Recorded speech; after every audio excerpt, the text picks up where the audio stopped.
Bienvenue dans l'Instant Recherche. Je suis Solène Azoir et tous les mois, je m'entretiens avec des chercheurs en sciences humaines et sociales de CY Paris Université qui partagent leur savoir avec enthousiasme et simplicité.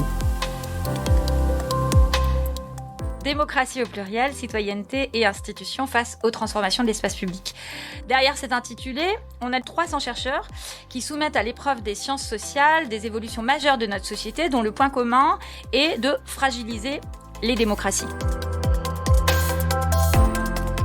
Aujourd'hui, j'ai le plaisir d'être accompagnée par Geneviève Zambry-Marie, directrice de la Maison de la Recherche en sciences humaines et sociales Annie Ernaux de CY Paris Université, et Céline Braconnier, professeure des universités en sciences politiques, fondatrice et directrice de Sciences Po Saint-Germain-en-Laye de 2013 à 2024 et aujourd'hui directrice du CESDIP, le Centre de recherche sociologique sur le droit et les institutions pénales. Nous les recevons pour parler du projet Démo6, un second programme de recherche soutenu par l'État, lauréat d'un appel à manifestation d'intérêt en sciences humaines et sociales dans le cadre du grand programme national France 2030, programme dans lequel le CESDIP est fortement engagé. Merci beaucoup pour votre présence à toutes les deux. Bonjour Céline, quel est le sujet de ce projet Démo6 ? Alors bonjour Geneviève. Déjà, Démo6, c'est l'acronyme de Democracy, Citizenship and Institutions Facing the Transformations of Public Spheres. Donc, démocratie au pluriel, citoyenneté et institutions face aux transformations de l'espace public. Derrière cet intitulé, on a 300 chercheurs qui soumettent à l'épreuve des sciences sociales des évolutions majeures de notre société dont le point commun est de fragiliser les démocraties. Les démocraties, d'abord, elles subissent des attaques directes, des attaques, par exemple, terroristes, des cyberattaques. Elles font face à des menaces hybrides dont les effets déstabilisateurs sont très puissants. Eh bien, on va chercher à mieux cerner ces menaces et ces attaques, à analyser les réponses qui se mettent en place et aussi à souligner les formes d'insécurité générées par certaines de ces réponses. Par exemple, quand elles restreignent les libertés fondamentales. On pense aux libertés associatives, aux libertés d'information et d'expression, aussi à la liberté de mener une activité de recherche. On peut difficilement être plus en prise avec l'actualité immédiate du monde. Comment faire face à ces menaces qui sont réelles, qui sont nombreuses et qu'il faut d'abord comprendre pour mieux les contrer? Comment permettre une gouvernance démocratique qui demeure garante des libertés fondamentales? C'est l'une des questions structurantes de Démo6 qui guidera les travaux de ces chercheurs. Et parmi eux, les travaux des politistes, des sociologues, des historiens et des juristes du laboratoire CESDIP, qui est une unité mixte de recherche consacrée à l'analyse par les sciences sociales du droit et des institutions pénales. C'est un labo adossé à Sciences Po Saint-Germain-en-Laye et dont CYU, mais aussi l'Université de Versailles, le CNRS et le ministère de la Justice sont co-tutelles. Alors, autre défi majeur auquel nos démocraties sont confrontées, la forte polarisation de nos sociétés, les désordres informationnels qui l'alimentent, les nouvelles formes de conflictualité qu'elles génèrent et qui fragmentent profondément l'espace public. Ces menaces nous mettent au défi de la reconstruction du commun et de l'innovation dans les processus de régulation. Et le pari de Démo6, c'est que les sciences sociales peuvent aider à relever ce défi. Là encore, des chercheurs de CY et de Sciences Po Saint-Germain prendront leur part des travaux collectifs engagés. Au CESDIP toujours, mais aussi notamment au laboratoire LT2D, où une petite équipe de collègues spécialistes en sciences de la communication travailleront en collaboration notamment avec leurs collègues de l'Institut Mines Télécom de Nantes. Et alors, comment répondre à la défiance citoyenne qui sape la légitimité des institutions et des gouvernants et donc fragilise les fondements de notre démocratie représentative? C'est la troisième grande question qui structure le consortium Démo6. Les chercheurs du consortium font l'hypothèse que certaines innovations institutionnelles peuvent permettre de relever ces défis. Ils questionnent les modalités les plus adaptées de restauration du lien représentatif et soumettent à l'épreuve de recherche-action des dispositifs à la fois plus délibératif et plus inclusif de fabrique des décisions publiques. Nos collègues juristes et philosophes du LEGEP sont d'ores et déjà bien engagés dans l'exploration des pistes de cet axe-là, de ce défi-là, pris en charge par Démo6. Et puis Démo6 explore aussi les nouvelles modalités et les nouveaux espaces d'expression de la citoyenneté ordinaire, plus informelle, qui s'inventent sur le terrain. Il étudie notamment les conditions de pérennité de ces modalités pour voir comment elles peuvent aider à régénérer et consolider nos démocraties. Ce projet de recherche est interdisciplinaire. Quelle discipline mobilise-t-il ? Alors, beaucoup de disciplines. On a à la fois des historiens, des juristes, des politistes, des sociologues, des géographes, des anthropologues. Et à l'image des chercheurs de CY et de Sciences Po Saint-Germain-en-Laye qui sont engagés dans cette aventure scientifique, la communauté d'Emosis est issue de toutes ces disciplines des sciences sociales. C'est un des atouts, je pense, du projet qu'on a déposé et qui a séduit le jury. On a vraiment joué pleinement le jeu de cette pluridisciplinarité. Et de fait, ce que ça permet, cette pluridisciplinarité, c'est une diversité et une complémentarité des approches qui sont utilisées pour traiter ces défis que je viens de présenter. Au-delà de cette pluridisciplinarité, liée à la diversité d'ancrage disciplinaire, disons, des collègues qui sont engagés, Demosis a fait le choix fort et très distinctif de mettre en œuvre une recherche participative qui favorise donc aussi les croisements disciplinaires. Demosis va ainsi déployer une convention citoyenne pour la démocratie en 4 volets successifs, de sorte que chacun des grands défis structurant le consortium intégrera une convention citoyenne. Et alors, pour parler de celle que nous allons mettre en place à Sciences Po Saint-Germain et à CY, on est chargé d'organiser, ça sera en 2028, une convention citoyenne consacrée au rapport police-population. Et donc, on accueillera des citoyens tirés au sort pour débattre de cet enjeu sociétal fondamental, pour formuler évidemment des propositions, après avoir organisé des rencontres avec les experts du sujet. Et ces experts, ils viendront de chez nous, évidemment. Si on accueille cette convention, c'est parce qu'on a des spécialistes des questions de police, de sécurité en interne. Mais on accueillera également, évidemment, des spécialistes des autres établissements partenaires de Demosis, mais aussi des professionnels, notamment des policiers, bien sûr, des représentants d'associations concernées par ces enjeux-là. Et bien évidemment, cette approche et ce choix fort, qui est à la fois un choix méthodologique et politique, j'ai envie de dire, favorise la concentration et la complémentarité pour servir ce projet Demosis. Alors, d'autres actions scientifiques qui sont structurantes de Demosis sont fondamentalement interdisciplinaires également. Je pense au baromètre de la démocratie qui va être mis en place et qui intéressera aussi bien les sociologues, les politistes que les spécialistes du langage ou les historiens. Je pense aussi à la plateforme dédiée à l'analyse et au suivi des risques informationnels qui, là aussi, intéresse à la fois les spécialistes de communication, mais aussi les sociologues, les politistes et les historiens. On a également parmi les outils communs et qui sont fondamentalement transdisciplinaires, un observatoire des pratiques citoyennes dans lequel devraient intervenir à la fois nos géographes, côté CY notamment, mais pas seulement évidemment, nos historiens, les sociologues également.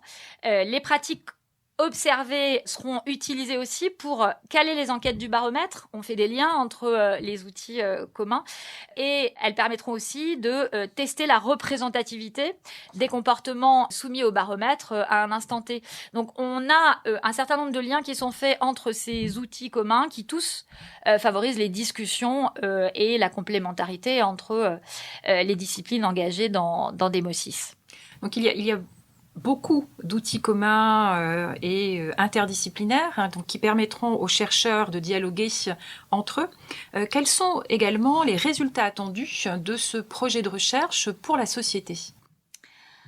Alors, par son engagement résolu dans une démarche de recherche participative et donc de croisement des savoirs académiques avec ceux issus de l'expérience, Demosis, je crois, répond parfaitement aux attentes de cet appel à manifestation d'intérêt en matière de transfert des savoirs vers la société et va même au-delà.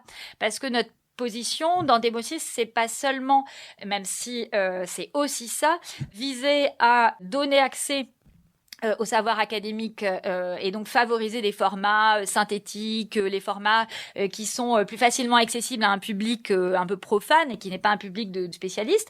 C'est pas seulement ça, c'est aussi d'associer des non-spécialistes à la construction du savoir par cette démarche participative. Donc on va bien au-delà puisque c'est pas seulement un transfert de la société, c'est que on transfère les produits de savoir qui auraient été co-construits entre les scientifiques et les autres acteurs, notamment issus de la société civile. Donc, notre position, et je pense que ça fait partie vraiment de l'originalité de Demosis, c'est de considérer que les chercheurs ne peuvent pas relever seuls les grands défis qui fragilisent nos démocraties. Pour les relever, nous allons nous associer donc à un certain nombre d'acteurs institutionnels, parce que la démocratie, ce sont aussi des institutions. Donc, on a prévu de travailler, par exemple, avec des députés et des élus locaux sur les conditions de restauration de la confiance. Donc les conditions de restauration du lien représentatif pour essayer de consolider nos démocraties. On a aussi prévu évidemment de travailler très directement avec le ministère de la Justice qui est co-tutelle du CESDIP, mais aussi le ministère de l'Intérieur dans le cadre de la préparation de la Convention citoyenne dédiée au lien entre la population et la police. On ne peut pas imaginer faire ça sans lien avec le ministère, aussi avec les agents, avec les syndicats et évidemment avec les associations de terrain qui gèrent les effets de relations tendues entre la police et la population. Donc, à travers ces exemples-là, on voit bien que, à la fois, les acteurs de la société civile, bien sûr, seront intéressés aux résultats de ce qu'on aura fait, mais ils auront aussi été les acteurs, bien sûr. Donc, au-delà des élus, des associations, on a aussi prévu de coopérer et d'associer des acteurs internationaux. Par exemple, dans les analyses qui sont prévues sur les menaces hybrides qui pèsent sur nos démocraties, un lien fort sera établi évidemment avec les institutions européennes et avec l'OTAN. Donc, il s'agira à la fois de travailler avec ces organisations qui seront évidemment intéressées aux résultats et elles le seront d'autant plus qu'elles y auront pris part en amont et qu'on ne sera pas sur une diffusion de savoir descendants issus des sols universitaires. Je pense que c'était un peu l'esprit de l'ANI-SHS, mais que Démosis joue pleinement, disons, le jeu de l'esprit de cet appel à projet. Et au-delà, évidemment, dans les conventions citoyennes, mais aussi dans des workshops qui associent chercheurs et acteurs de terrain, ce sont les simples citoyens qui seront invités à se faire entendre autant qu'à se saisir des résultats de la recherche qu'ils auront contribué à produire. Et puis notre volonté, c'est d'associer des citoyens, mais pas seulement des citoyens qu'on a l'habitude de voir dans des comptes rendus, par exemple, de travaux sociologiques, qui sont des citoyens plus politisés que les autres, qui sont des citoyens engagés dans des associations. Notre objectif, ça va être de partager et de diffuser auprès de citoyens ordinaires, on va dire. On va essayer d'intéresser ceux-là même qui sont les moins facilement accessibles, les plus inaudibles, les plus invisibles. C'est en tout cas ce que nous a encouragé à faire le jury, qui nous a déclaré lauréat dans ses remarques. Et ça tombe très bien parce que il y a un certain nombre de chercheurs piliers de Démosis qui se sont déjà fait remarquer pour leur capacité à ambitionner cette inclusivité des populations les plus éloignées du politique institutionnel, en tout cas. Et donc, c'est une des grandes ambitions, c'est que le transfert de connaissances, bien sûr, il vise nos institutions, il vise l'amélioration des politiques publiques, l'outillage des associations, mais aussi des citoyens qui pourraient être intéressés et qui ne sont pas particulièrement engagés. Et ça se traduit très concrètement aussi dans le fait que, par exemple, on a pensé une plateforme vivante Démosis qui donnera accès aux résultats de nos travaux et qui comportera un outil d'interpellation citoyenne des chercheurs de Démosis. Donc avec cette idée que lorsqu'on se pose une question, qu'on s'intéresse à un sujet, même si on n'a pas des titres officiels au nom desquels s'adresser à un chercheur, on devrait avoir la possibilité de le faire. Donc voilà, ça fait partie des ambitions partagées des chercheurs de Démosis. Et on est, je crois, particulièrement bien outillés pour répondre à ces ambitions. Parce que Démosis, c'est un collectif, je le disais au début, qui rassemble un peu plus de 300 chercheurs, qui sont rassemblés dans 16 UMR et labos de recherche. Et on rassemble des établissements assez différenciés dans leur façon de se positionner aussi sur ces sujets de recherche. On a à la fois 4 grosses universités. On a CY qui est pilier. On a l'université de Grenoble-Alpes, l'université de Lyon 3 et la coordination est assurée par l'université de Lille. Et ces 4 universités qui sont des universités importantes en SHS, qui sont consacrées par cette AMI, Elles ont aussi pour particularité d'être bien réparties sur le territoire national, ce qui nous permettra aussi d'avoir accès à des acteurs de la société civile, à des élus issus de territoires très, très variés. On n'est pas franco-francilien. C'était un des atouts aussi de notre projet Démo6. Au-delà des 4 universités, il y a 3 Sciences Po dans le consortium. Sciences Po Saint-Germain-en-Laye, Sciences Po Lille et Sciences Po Grenoble. Et donc, dans les Sciences Po, on a travaillé depuis pas mal de temps, on est pas mal positionné sur la formation continue dédiée aux élus. Par exemple, quand on s'intéresse au transfert des résultats de la recherche vers la société, la formation continue, c'est aussi une manière, évidemment, de contribuer à ce transfert et de faire en sorte que les élus de la République bénéficient de la recherche en train de se faire, de celle qui est la plus actuelle.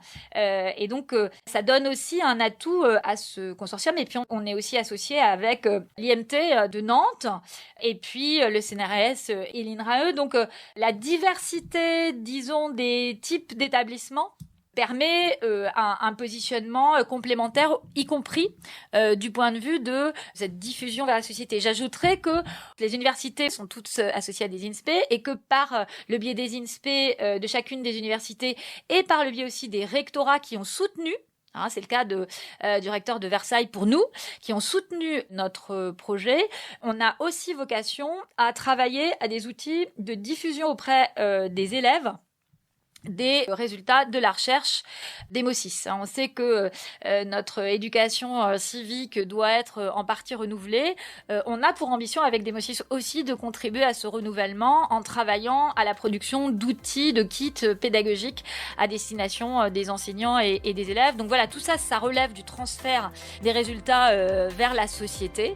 C'était un des grands enjeux, je crois, de cette année SHS et on va essayer de relever le défi. Merci Céline. Merci à vous. C'était l'Instant Recherche. Merci de nous avoir écoutés. Si notre podcast vous a plu, n'hésitez pas à vous abonner, à laisser un commentaire et à en parler autour de vous. À très bientôt pour un nouvel épisode.